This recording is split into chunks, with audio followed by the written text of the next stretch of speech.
Chief Executive of Monarch Airline.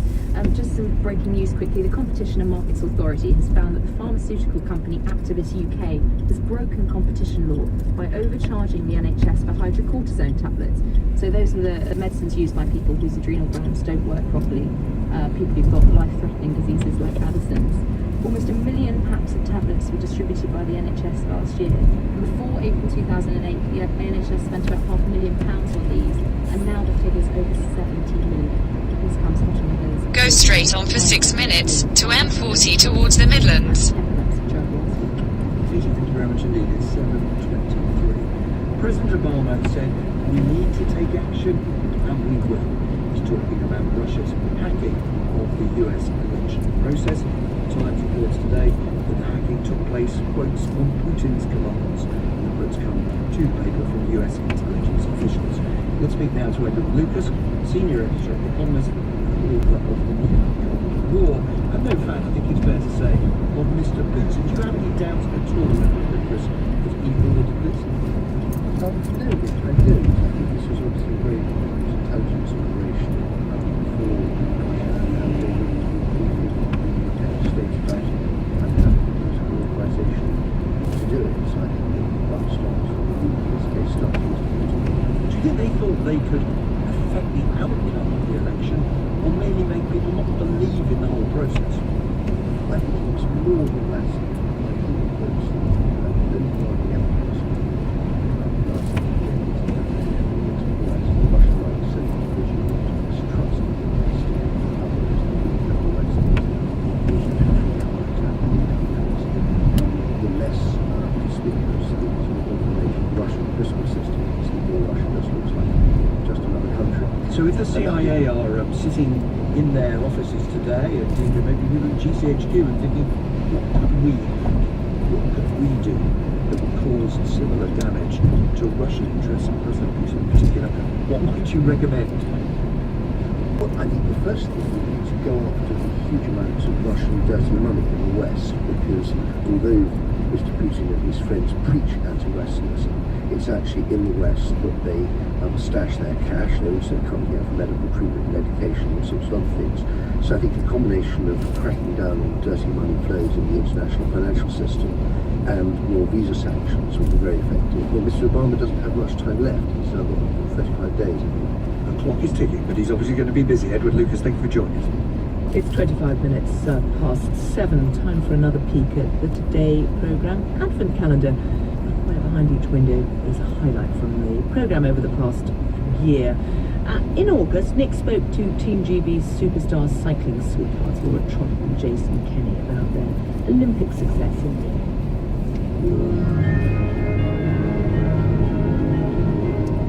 Now, what about the temptation to be the new posh at Bex, the celebrity lifestyle?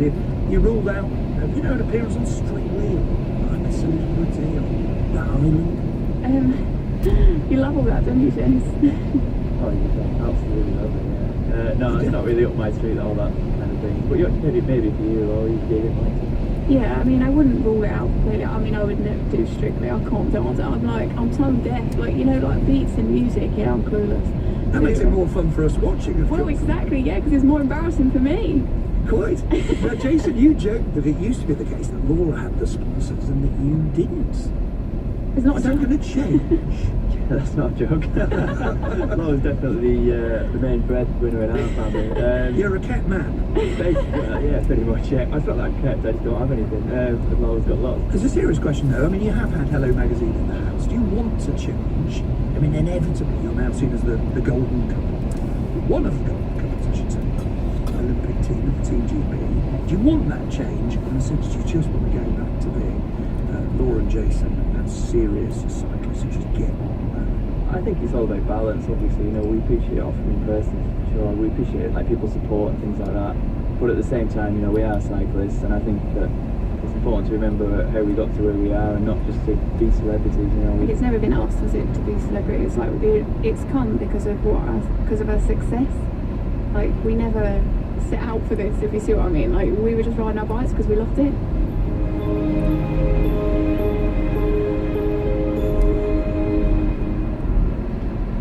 It's now 28 minutes past 7, time for some sports news, and Gary's back with us, Gary.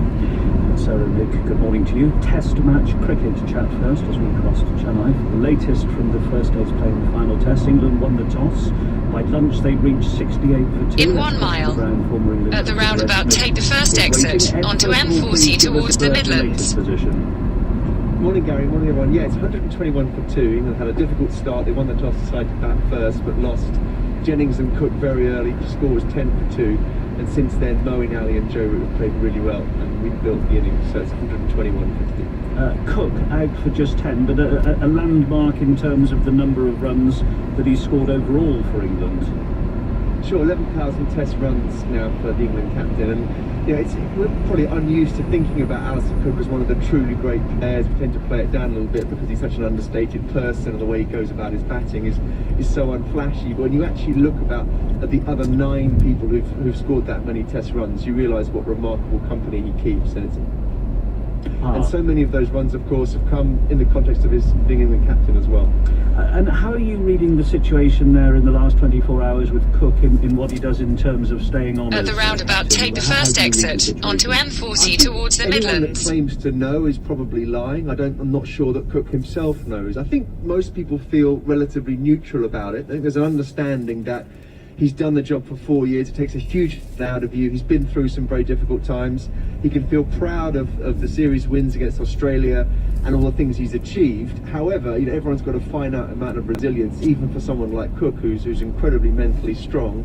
If he decides that he doesn't have another 13 months left in him, like he's going to have a break now from Test cricket, but then there's the all-important Ashes next winter, he's got to work out whether he feels that's realistically something he can do and commit to wholeheartedly with hope and conviction.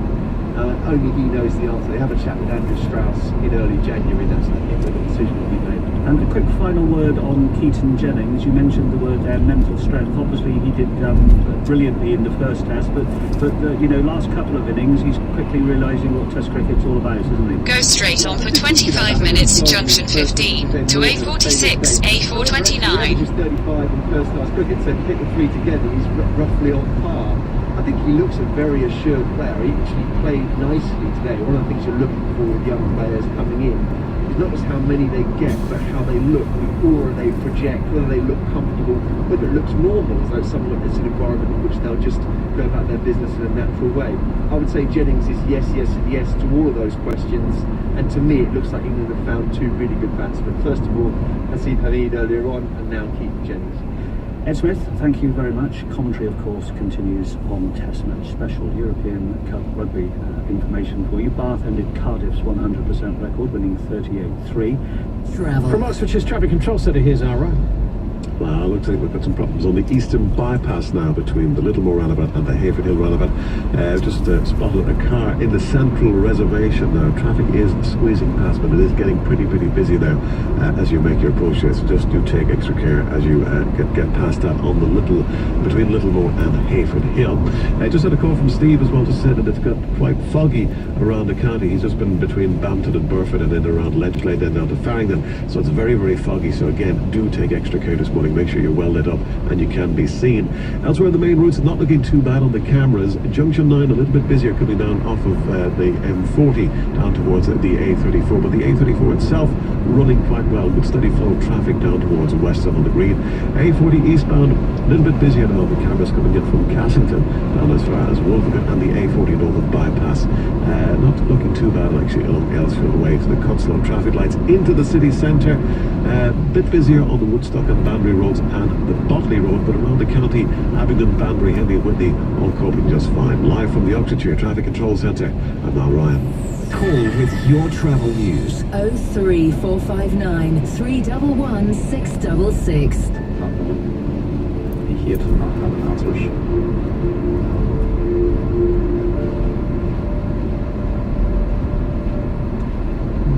The weather is going to continue to be mild and cloudy. You're listening to Today on Radio 4 with Sarah Montague and Nick Robinson. Time is 28 minutes to 8 and Susan Rae has a summary of the news. President Obama has promised that the United States will respond to Russian cyber attacks that he says targeted the US presidential election.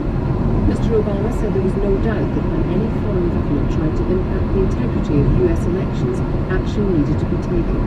The Kremlin has dismissed the claims as nonsense. aid workers in Syria are continuing